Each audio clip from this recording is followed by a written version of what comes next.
O orçamento de Valinhos para 2017 é aprovado por unanimidade. Vereadores autorizam um repasse de R$ 400 mil ao Hospital Santa Casa. Câmara aprova alteração nas leis que tratam da implantação de moradias populares em Valinhos.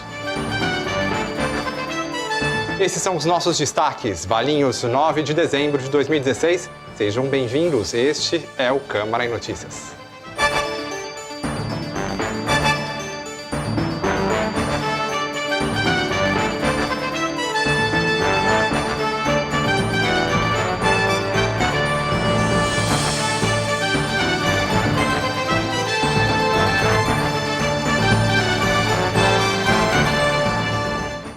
Olá, a Câmara aprovou sem emendas ao texto original o projeto de lei da Prefeitura que estima a receita e fixa as despesas para 2017 em Valinhos no valor de R$ 486,5 milhões, incluindo Prefeitura, Departamento de Águas e Esgotos e Vale-Prev.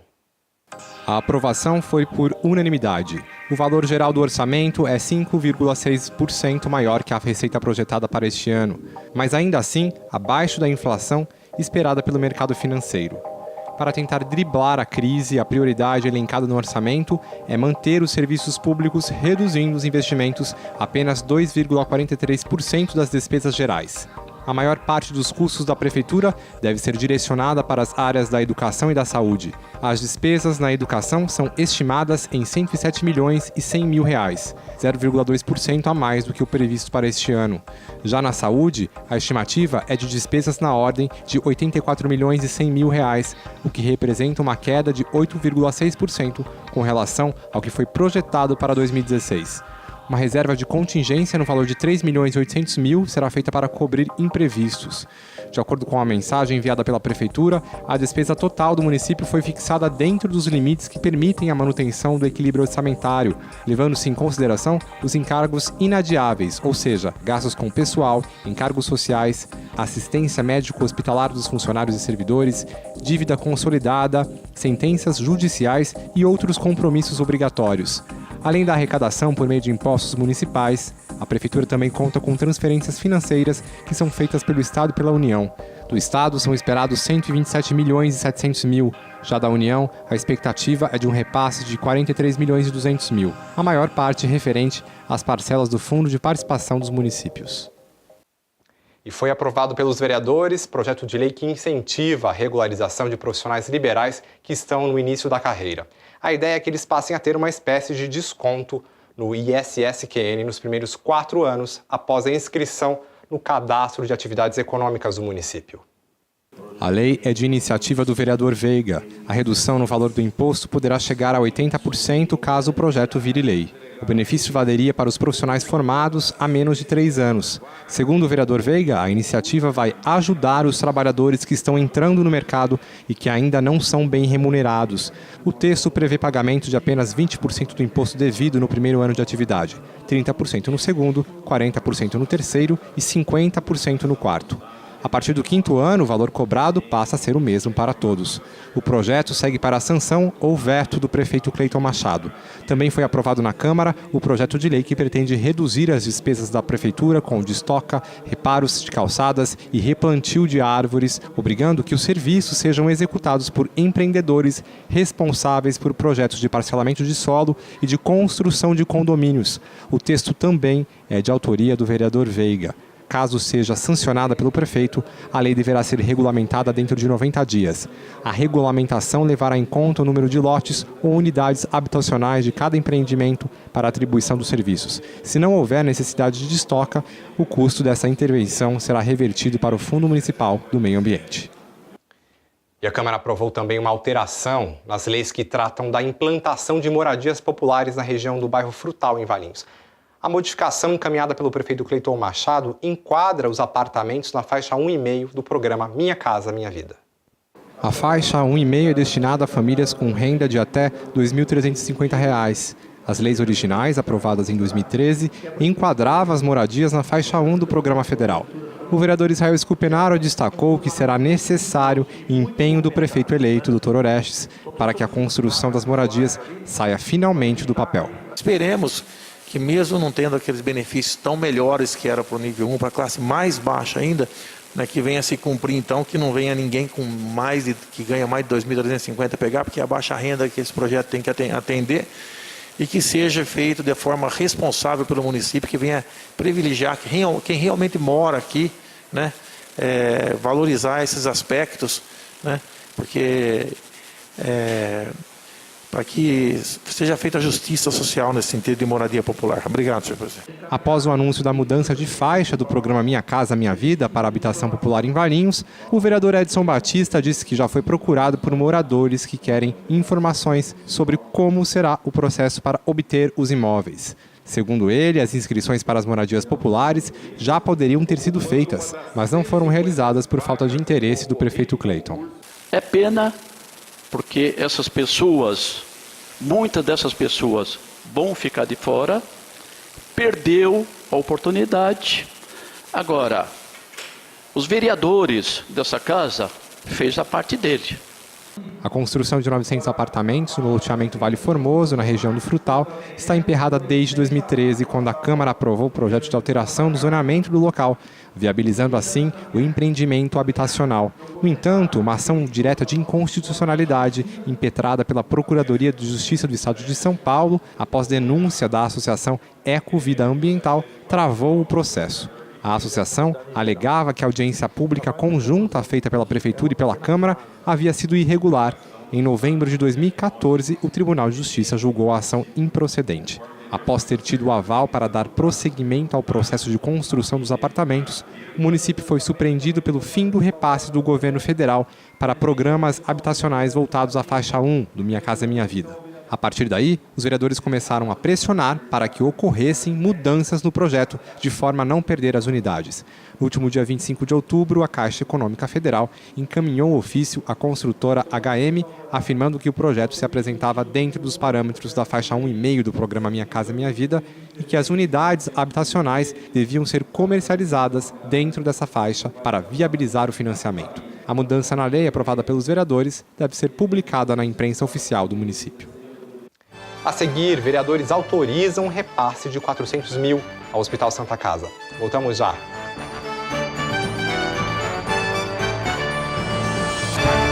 No mundo inteiro, mulheres são vítimas de violência todos os dias. Mas a agressão física é apenas uma pequena parte dessa história. E a que mais chama atenção.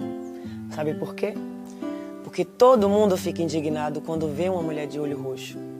Mas esquece de se indignar com outros tipos de violência que levam à violência física. Ofender, humilhar, oprimir, discriminar, ameaçar. É sempre assim. Primeiro vem a agressão verbal e os xingamentos. Depois começam as ameaças. E se você se cala, ele parte para a violência física. Não deixe chegar nesse ponto. Denuncie logo no início. Na verdade, eu não fui agredida. Tudo isso faz parte de uma ação de combate à violência contra mulheres que em dezembro tem mobilização mundial com os 16 dias de ativismo. O nosso objetivo é mostrar que todo caso de violência contra a mulher merece tanta atenção quanto a que eu tive nos últimos dias. A violência contra a mulher é um problema de todos. Por isso, existe a Lei Maria da Penha, que nos protege contra todas as formas de violência. Se você sofre ou conhece algum caso de violência contra a mulher, faça a sua parte. Denuncie. Não deixe a violência ficar anônima.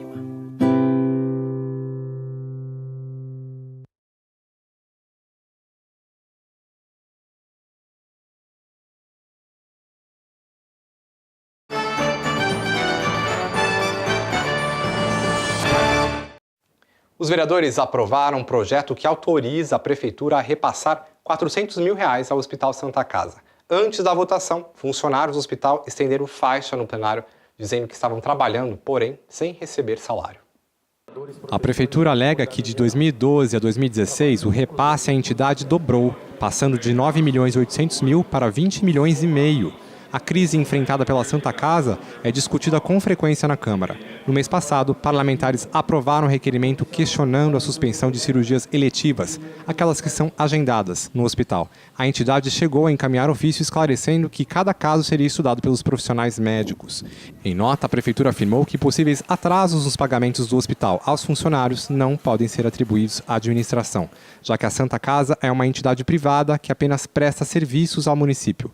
A Prefeitura destaca ainda que não atrasou em nenhum momento os repasses ao hospital e que, inclusive, eles foram adiantados. Hoje a gente recebe em nosso estúdio Laís Helena. Ela é vice-prefeita que vai, ao lado do prefeito eleito Orestes Previtali, comandar Valinhos para os próximos 4 anos. A entrevista foi concedida ao jornalista Elton Aquino.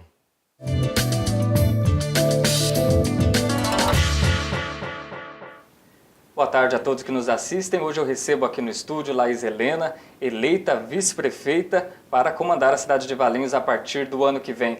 Laís, seja bem-vinda aqui ao nosso estúdio. Muito obrigado por ter aceitado aqui o nosso convite. Boa tarde, Elton. Boa tarde, Bruno. Boa tarde à comunidade valinhense. É um prazer imenso estar aqui com vocês. Antes da gente fazer o nosso bate-papo, a gente preparou um material que conta um pouco da história de Laís Helena. Vamos ver. Laís Helena Antônio dos Santos Aloísio é professora, casada, formada em letras com MBA em Administração e Gestão de Cidades. Lecionou por 20 anos na Rede SESI e também em diferentes escolas do município. Vereadora de Valinhos por 3 legislaturas, foi a primeira mulher a ocupar uma cadeira na Câmara Municipal. Na área social, presta serviços voluntários há 26 anos e meio ao Círculo de Amigos do Patrulheiro de Valinhos. Também já foi presidente do Lions Clube, além de ter atuado em vários conselhos municipais. Em 2016, foi eleita vice-prefeita ao lado do prefeito eleito Orestes Previtali. Laís, a senhora já entrou para a história de Valinhos, né, eleita a primeira vice-prefeita da história da cidade. Não é a primeira vez que a senhora entra para a história, porque a senhora também foi a primeira vereadora mulher. A senhora, olhando toda essa sua trajetória política, tem alguma coisa que a senhora se arrepende ou acha que deveria ter feito de outra maneira na política? E também quais são as coisas que a senhora mais se orgulha de todo esse tempo que a senhora esteve atuando na cidade? Eu me orgulho principalmente de ter pautado pela ética e pelo comprometimento com a população. Essa foi minha linha de trabalho durante os 12 anos em que eu fui vereadora. Em respeito ao jogo político, eu recuei muitas vezes de dar outros avanços em outras oportunidades na minha vida política, que hoje, olhando para trás, eu imagino que eu poderia ter logrado êxito, mas a gente sempre respeita a hierarquia, né? Mas se tivesse feito, talvez de forma diferente, estaria ajudando até melhor a comunidade. E a senhora pode falar para a gente qual a escolha que a senhora deixou de seguir? É assim, é um jogo político, você sabe que existe, né? Muitas vezes você é convidado para uma oportunidade de um avanço e nas conversas nos bastidores você vê que não é possível porque você não vai ter o principal apoio que você precisaria. Mas eu não gostaria de estar colocando que foi algo que já passou, eu acabei aceitando e talvez o meu crescimento político venha em decorrência de muitas vezes deixar o meu crescimento de lado e acompanhar o meu partido. Acaba sendo feito de escolhas, né? A carreira política, a gente acaba tendo essas escolhas. Laís, o cargo de vice-prefeito ou vice-governador, vice-presidente, ele sempre foi, de certa forma, menosprezado pela população em geral, né? É difícil a gente ver as pessoas se atentando quem é o vice de determinado candidato. Agora parece que a situação acabou modificando um pouco, porque a gente tem um presidente da República que era vice. Explica para a gente um pouco qual que é a importância desse cargo de vice-prefeita que a senhora vai ocupar agora aqui na cidade. Eu vejo de uma grande importância e haja vista que aqui em Valinhos hoje, se o vice-prefeito quiser, antigamente não era possível, mas hoje é possível. Se ele quiser ocupar outros cargos, ele poderá ocupar. Eu pretendo ser vice-prefeita, conforme fui eleita, e, aliás, fui muito cobrada pela população no decorrer da campanha, se assumiria realmente essa posição. E aqui eu enalteço a figura do Orestes de ter escolhido, dentro desse cenário político conturbado que nós estamos vivendo, ele ter escolhido uma mulher para estar compondo com ele a chapa majoritária. Tenho certeza que eu serei um braço direito na prefeitura com relação ao atendimento à população e a tudo o que o prefeito precisar. Então eu vejo que a escolha do vice tem que ser bem pontuada mesmo, justamente por essa colocação que você fez agora, né? A gente tem um vice-presidente que hoje é o nosso presidente efetivamente do país. E veja a importância dessa escolha. Então, o papel do vice, para mim, embora haja controvérsias, é de suma importância. E Orestes pontuou e pensou muito bem nisso. Então a senhora não pretende ocupar um outro cargo, né? Não, absolutamente não. Vai ser o cargo de vice-prefeita exclusivamente. Exclusivamente. Fui cobrada e tive que repetir em algumas reuniões se realmente assumiria a posição de vice se eleita. Certo. Laís, e você conhece bastante os desafios aqui da cidade, a senhora foi vereadora, a senhora participa de movimentos sociais, né? Acompanha bastante o trabalho de conselhos aqui na cidade, acompanha as sessões da Câmara também. E recentemente o prefeito Cleiton Machado ele decretou uma situação de calamidade financeira aqui no município, né? Um decreto publicado na imprensa oficial, já é público, todos sabem. Esse decreto que ele fez te assustou? Você já esperava que a situação do município estava grave a esse ponto? Sim, esperava que estivesse grave, sim, pelos comentários que a gente ouvia de bastidores, mas não imaginava que a gravidade fosse de tamanha profundidade. Não digo que assusta, porque eu acho que agora quem vem não vai poder ficar só criticando o que ficou para trás, né? Nós temos como lema do nosso partido, trabalho. Então, eu acho que através de criatividade e muito trabalho, nós vamos conseguir, pelo menos, conduzir a cidade da maneira que o povo espera. Como que é possível, né, agora que o Orestes vai assumir a senhora como vice-prefeita, como a senhora vê se é possível minimizar os impactos, né, nos serviços públicos, aí eu incluo saúde, educação, assistência social, diante dessa queda de arrecadação? Porque o município está passando por uma crise, né, e vai ser um desafio grande que a senhora e o prefeito eleito vão ter que enfrentar, né? Nós estamos bem pé no chão, bem cientes disso. Fizemos um plano de governo que eu digo que seria feijão com arroz para atender às necessidades da população, mas mesmo diante de tudo isso, tem que haver, como eu disse, muita criatividade, muito diálogo com a população que está consciente das dificuldades, envolver aí os movimentos sociais, conversar, mostrar porque as coisas estão caminhando ou mais lentamente ou não caminhando, e sempre com muito diálogo. Eu acho que o diálogo ajuda muito. Mas uma outra coisa que eu imagino que possa ser feita é lutar pela implantação da área de logística, já aprovada aqui no município, incentivar a vinda de outras empresas que possam contribuir para uma maior arrecadação com inserção do povo valiense também nesse mercado de trabalho, né? Fazer uma parceria nesse sentido, ou de outros empreendimentos que possam realmente aumentar a arrecadação e minimizar esses impactos que principalmente incidem nas áreas principais, que é educação, saúde, segurança, que é o que o povo mais espera que possamos fazer. Agora, mudando um pouco de assunto, Laís, a senhora é autora de uma lei aqui no município que oficializou aqui em Valinhos o Dia da Consciência Negra. E isso foi em 2001, né? Em 2007, 6 anos depois, o Juninho Andrade, que era vereador na época, ele instituiu feriado nessa data, né? Pegando a data que a senhora oficializou, ele colocou que seria feriado nessa data. E a consciência negra, né, esse Dia da Consciência Negra como feriado, ele acabou que está sendo hoje no país um motivo de polêmica em vários municípios. Lá em Porto Alegre, por exemplo, a Justiça do Rio Grande do Sul derrubou a lei de lá, dizendo que a lei era inconstitucional porque não cabe aos municípios institucionalizar esse tipo de feriado. O que a senhora acha dessa polêmica toda? Eu acho que a lei tem que ser cumprida. Se ela existe, ela deve ser cumprida. A minha, eu propugnei por não colocar o feriado, porque a minha preocupação era com relação ao entendimento do contexto da consciência negra. O problema aí existe, você está vendo diariamente. Haja visto que recentemente a Malu, a jornalista, né, sofreu discriminação, Thaís Araújo, os jovens, né, a mortandade dos jovens negros. Então existe um problema. E no próprio mercado de trabalho também a gente verifica que existem poucos negros. E muitas vezes se culpa o negro, mas há que se considerar a história. E isso teria que ser conhecido na sua profundidade. Muitas pessoas não conhecem.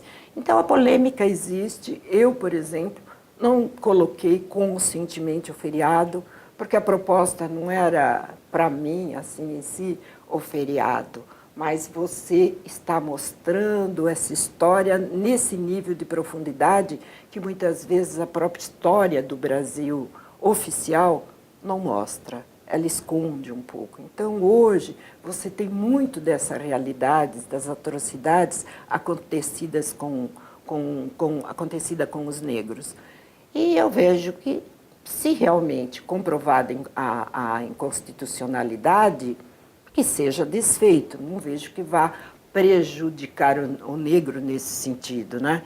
Nessas comemorações. Eu não vejo um prejuízo nisso. Mas o Dia da Consciência Negra tem que estar ali, latente para essa realidade que a gente vê vigente no país, no mundo, não é que só no mundo. Então, eu defendo essa conscientização. A senhora acha que a situação do negro no país ela melhorou nas últimas décadas? Houve um crescimento, sim. A gente não via o negro na mídia, em papéis importantes, né? Eu coloco, às vezes, como exemplo, Valinhos. Valinhos, eu acho que tem um avanço muito grande nesse sentido. Por quê? É uma cidade, basicamente, de origem italiana. Eu não tenho assim a porcentagem de negros existentes em Valinhos, embora a minha família foi a primeira família de raça negra a vir para o município em 1897. É uma família centenária de Valinhos, né? Mas Valinhos, eu acho que tem 95%, talvez, de pessoas de origem italiana. E eu fui, após 35 anos de vida política do município, eleita a primeira vereadora, a primeira mulher e da raça negra. E depois de eleita, 28 anos depois, aqui estou eu, eleita a primeira vice-prefeita de Valinhos. Então, eu acho que esse exemplo ele tem que ser seguido, porque o que se percebe é que não se analisou a cor, está se analisando a pessoa, o trabalho desenvolvido. Eu sinto um orgulho imenso de ser valinhense, de estar aqui em Valinhos, de ter uma história nesse município.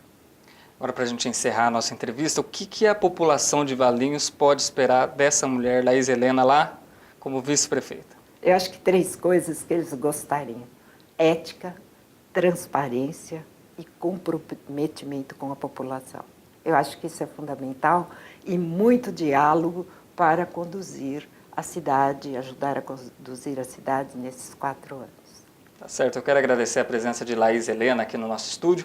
Laís, muito obrigado por ter aceito o nosso convite e a gente também da TV Câmara deseja boa sorte para você no seu mandato. Olha, muito obrigada. Espero estar com vocês mais vezes, né? Porque a gente tem que ter esse trabalho conjunto em prol da comunidade valiense. Muito obrigada. Obrigado, Laís. Voltamos agora ao estúdio do Câmara em Notícias. Câmara em Notícias termina aqui. Voltamos na próxima terça-feira com as principais notícias do Poder Legislativo. Mais informações você encontra em nosso site. Uma boa tarde, um bom fim de semana.